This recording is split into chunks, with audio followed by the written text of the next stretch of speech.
I can never scare you, Phoebe. You're no fun. Hello everyone, I am Third Mario Brother, and welcome back to Pokemon Emerald. In the last episode, we took on the second member of the Hoenn Elite Four, which was Phoebe the Ghost-type trainer, whose name I always used to pronounce Phoebe when I was little because I was just that dumb. In this episode, we're going to be further ascending this tower and entering an ice skating rink, apparently. Hey there, lady, you look nice. Do you want to build a snowman? Welcome, my name is Glacia of the Elite Four. I've traveled from afar to Hoenn so that I may hone my ice skills. But all I have seen are challenges by weak trainers and their Pokemon. Ooh, wow, that was cold. You're not very nice. Cue the crickets. What about you?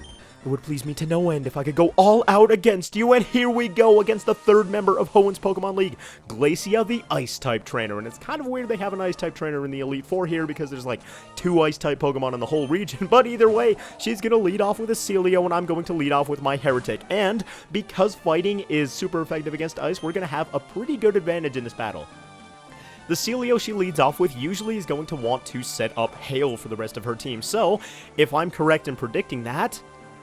Come on, Heretic's defense rose. Yes, it's using Hail. We can get off a free bulk up. Well, it's not exactly free because Hail takes out like 1/16 of your HP per turn, I think. And I believe that's the only effect it has in the 3rd generation. So this team, it's a Hail team. It doesn't have a very good premise because Hail is just not all that useful in Pokemon Emerald. Later in games, it increases Blizzard's accuracy and it can have like other effects. I believe it can increase speed in Hail for certain Pokemon too, but around this time, not that big of a deal, and really, we're gonna get paralyzed right off the bat. Oh my god, that just ruins the sweep, man. I was about to have a nice Heracross sweep, but unfortunately, the game was just not having it. So let's see if we can get another Brick Break off real quick. I know we could have healed.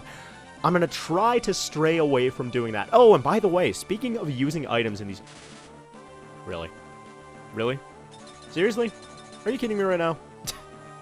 Paralysis immediately. If we get Parahaxed again, I'm saying screw it. I'm getting rid of that clause I set for myself, and I'm going to use... Okay, there we go. With the Brick Break, if we could take this thing out, that would be super nice. Could you just fall through the floor with you and your elegant mustache, Celio? There we go. Get rid of this thing. Get it out of my sight. I don't even want to hear about it anymore. So, she's about to use Glalie, which is frail enough for us to just stay in and not have to worry about a thing. Now, what I was trying to say was I fixed that PP issue that we had in the last episode. Sort of. I remembered that I had like 5 PP ups that have accumulated over the course of our adventure. And when I did that, when I used a PP up on Flamethrower for Ashley, it increased the PP of her for... Oh my god, Glalie's gonna take us out with an Ice Beam! Ah! What is this? What is this? That is ridiculous. Okay, Ashley, talking about you, so we're gonna send you out. I increased Flamethrower's PP by like 6 or something because every time I used a PP up, it increased it. Oh no, it only went up by 3. Oh, I forgot to use the other ones. Oh, that's ridiculous. Okay. Glalie doesn't have pressure, I'm pretty sure, so even through the light screen, we should be able to take this thing out in 2 flamethrowers. Can we do it? No! No! That's bad, that's very bad. So, this thing is going to use Crunch, which is a special move that's normally effective on us, and okay, so we're not in that bad of a position. We should still be able to take this thing out before it can do that to us, if we get some good RNG on this next flamethrower here. So can we do it? Glalie with the Crunch. I know we can live that unless it's a critical hit, and of course it wasn't because Ashley doesn't take none of your sass, Glalie, angry as you might be with your little hockey mask. I know why you're upset. It's because I decided not to use you on my team in this Let's Play, isn't it? Isn't it? Don't worry. You can admit to it. I'm not going to judge you, except that I'm going to judge all over you as soon as you get knocked out and sucked back into your Pokeball, man. Glalie, get out of here. I can barely believe that I was considering using a Glalie on my team now. I do like Glalie's design. I can't explain it, but I do like Glalie's design, except that Glalie's stats are just really kind of lackluster, and the move pool isn't diverse enough for me to actually really want to use one. Now, this Walrein, super bulky, and my god, does this thing have to visit a dentist. Look at those teeth, man. It looks like they haven't been brushed in like ages. So let's just go ahead and go out here with the Baconator because hopefully we can tank some special attacks, and I want to get off a Toxic real quick. Oh no, Sheer Cold, no! Oh, that's so stupid. I forgot about that. This Walrein has a 1-hit KO move, which is Sheer Cold, which has... What's the accuracy on that thing? Like 10-15%? And of course it hits it the one time it uses it. So, Oh boy, what do we want to do here? We can't surf with dishwater. We can hit it with a couple of earthquakes, I guess, but we might end up having to revive the Baconator or something like that, because sheer cold, the most ridiculous move in the entire game, and of course, Glacia has not used all of her items yet, so we're going to have to worry about getting smacked in the face with sheer cold over and over and over, and this Walrein is such a jerk because it can live for so many turns and have such a high chance of one-hit KOing any of your Pokemon. Oh, that's annoying. And it has the Citrus Berry, and we're going to see full restores in just a minute. So, this is looking grim. This is looking awful. This is not looking fun. I can tell you that much at the very least. And, good. Thought that sheer cold hit for a minute. I was about to start yelling. I was about to chuck my game outside of my window and just forget about it forever. No, it's not that bad because I feel like we can still take this thing out. Sheer cold. Oh my god, yes, it missed, and that spells the end of this Walrein. And I guess she's out of items, because normally she would have used, like, a full restore there. Either way, Walrein, get out of my sight, you disgusting cheater, you. I don't even want to talk to you anymore. So, we have another Celio coming out. And I guess I'll just stay in with Dishwater. We don't have much of a better option at this point. I wanted to sweep with Heretic, but that paralysis at the beginning kind of screwed me over a little bit. So I guess we're just going to have to keep using Earthquake and hope that this Celio isn't too bulky, hope that it doesn't have too many berries on it or whatever, because otherwise we are really, really screwed. Alright, it's going to use Hail. We're faster than this thing, so this thing is going to be dead this next turn.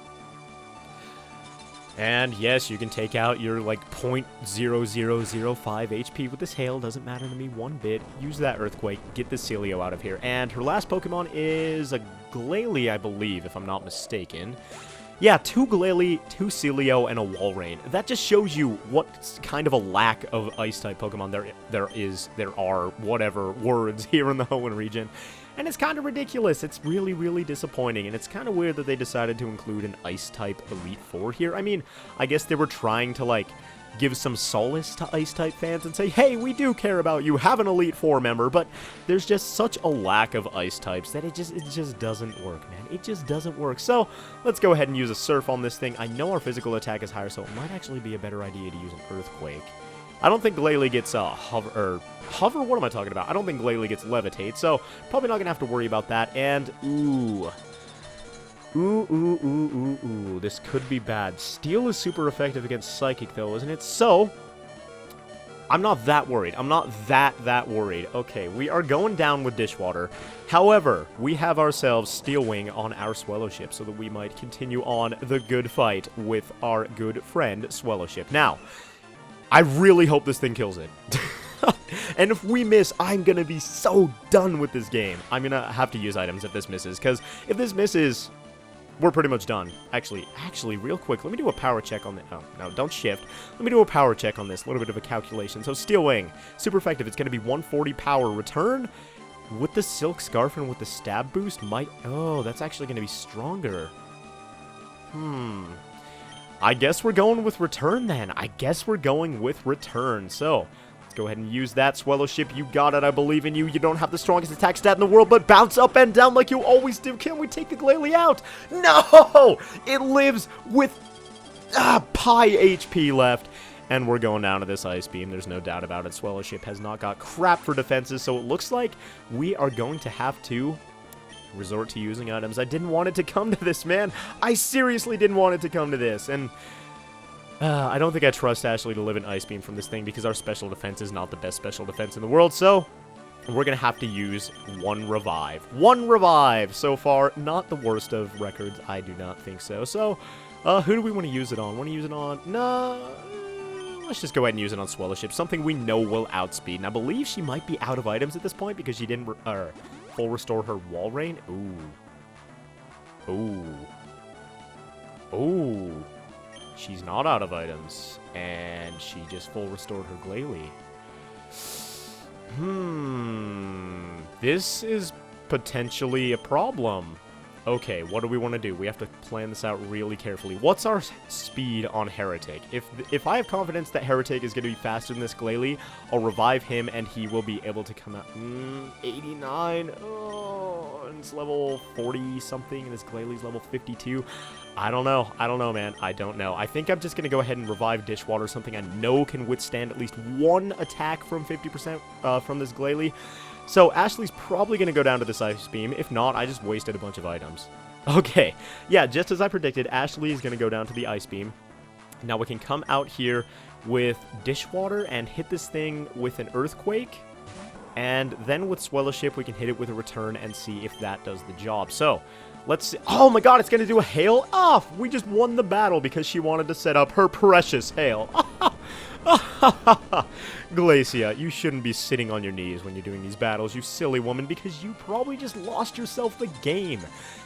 Unless this Glalie gets a critical hit or is able to take me out in one hit, and I don't remember how strong it is exactly. So, live it, Dishwater, and you win us the battle. You can do it.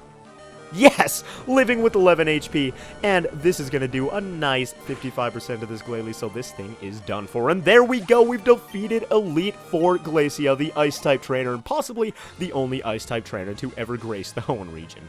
Or to ever glace the Hoenn region. You know, whatever. You and your Pokemon, how hot your spirits burn! You're melting all my ice! Get out of here!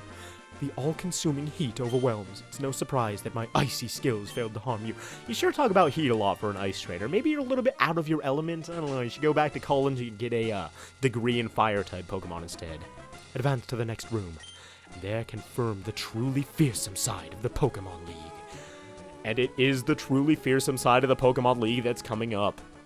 For those of you who know anything about Pokemon Emerald, you know that the hardest battle is up next, and our Pokemon are already getting weak, and we're running low on healing items. So, can we survive? Can we make it through the next battle of the Pokemon League and then through the champion? I don't know. I guess we're going to find out next time on Pokemon Emerald. So thank you all very much for watching this battle, which was quite a close one, if I might add, and I will see you guys next time.